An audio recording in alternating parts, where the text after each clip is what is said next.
Morning students, हमने पिछले lesson में पढ़ा था कि संख्यांकी का अर्थ क्या होता है। संख्यांकी का अर्थ होता है आंकड़े, कैसे आंकड़े जिनसे कोई निष्कर्ष निकाल सकते हैं। फिर हमने पढ़ा था कि संख्यांकीय अध्ययन की 5 अवस्थाएं होती हैं, जिसमें पहली अवस्था जो होती है वो क्या होती है, आंकड़ों का संकलन।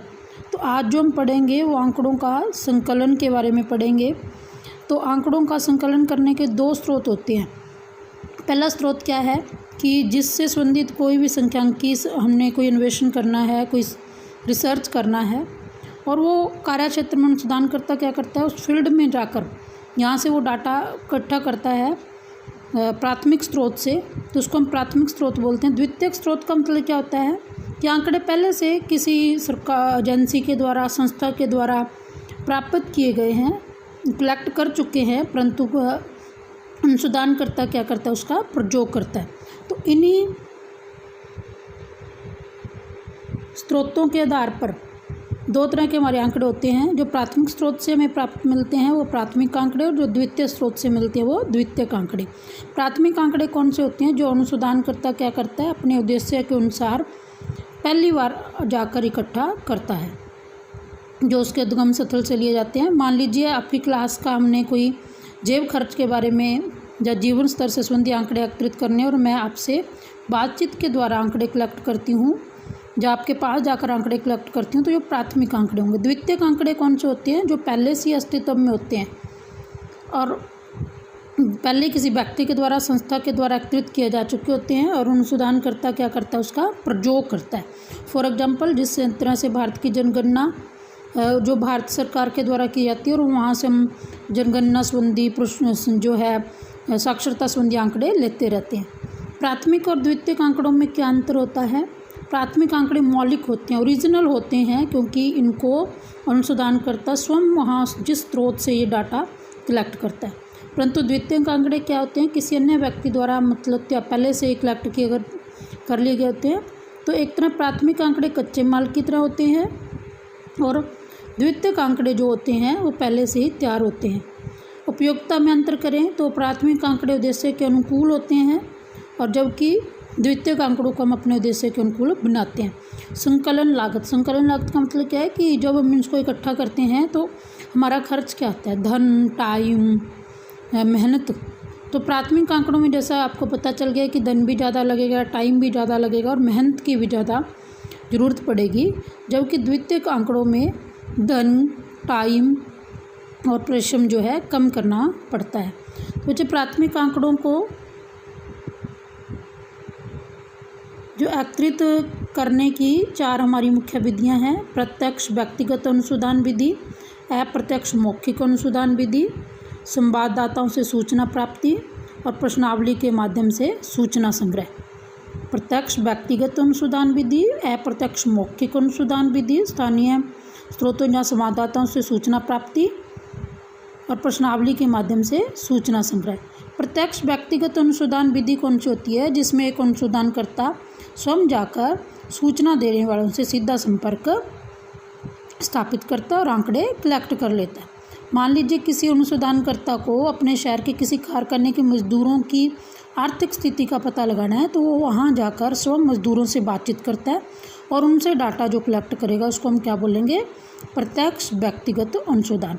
उपयोगी कहाँ होता है, क्योंकि ज़्यादा बड़ा क्षेत्र होगा तो मुश्किल हो जा, तो जहाँ क्षेत्र सीमित हो, यहाँ आंकड़ों की मौलिकता जरूरी हो, ओरिजिनल रखने हो, गुप्त रखने हो, शुद्ध डाटा हमें चाहिए। गुण क्या है, आंकड़े मौलिक होते हैं, ओरिजिनल होते हैं, शुद्धता होती है क्योंकि अनुसंधानकर्ता स्वयं आंकड़ों का एकत्रित करता है, विश्वसनीय होते हैं क्योंकि पूर्ण रूप से विश्वास किया जा सकता है क्योंकि वो स्वयं जाकर उसको जानकारी को एकत्रित करता है। और इसके अलावा क्या है, हमें जब हम उनसे बातचीत करते हैं तो हमें कई तरह की और अन्य इन्फॉर्मेशन भी मिल जाती हैं।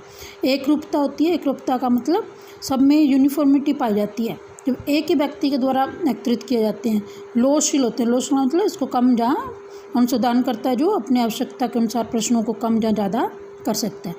अब गुण क्या है, बड़े क्षेत्र के लिए बहुत मुश्किल है, खर्चीला बहुत है, सीमित क्षेत्र कोई कवर किया जा सकता है, और व्यक्तिगत पक्षपात हो सकता है, यानी कि यदि अनुसंधानकर्ता पक्षपात करता है तो इसमें जो है डाटा सही नहीं आएगा। दूसरी विधि है अप्रत्यक्ष मौखिक अनुसंधान। अप्रत्यक्ष मौखिक अनुसंधान विधि कौन सी होती है? जिसमें किसी समस्या से अप्रत्यक्ष रूप से संबंध रखने वाले व्यक्तियों से मौखिक मतलब पूछताछ के द्वारा हम आंकड़े एकत्रित करते हैं। फॉर एग्जाम्पल, जिस तरह से हमने कहा था कि किसी मजदूरों की आर्थिक स्थिति जाननी है, तो मजदूरों से ना जाकर जो मजदूरों का जो उस फैक्ट्री का मालिक है या जो श्रम संघ है उससे मौखिक पूछताछ द्वारा जो डाटा हम एकत्रित करेंगे वो होगा अप्रत्यक्ष मौखिक अनुसंधान।